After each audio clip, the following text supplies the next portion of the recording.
విడు మొరటోడు అని వాళ్ళు వీళ్ళు ఎన్నెన్ని అన్న పసి పిల్లవాడు నవ్వాడు.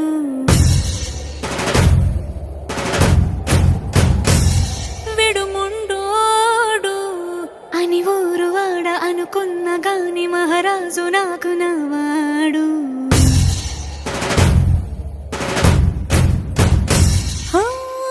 మాట పెడుసైనా మనసు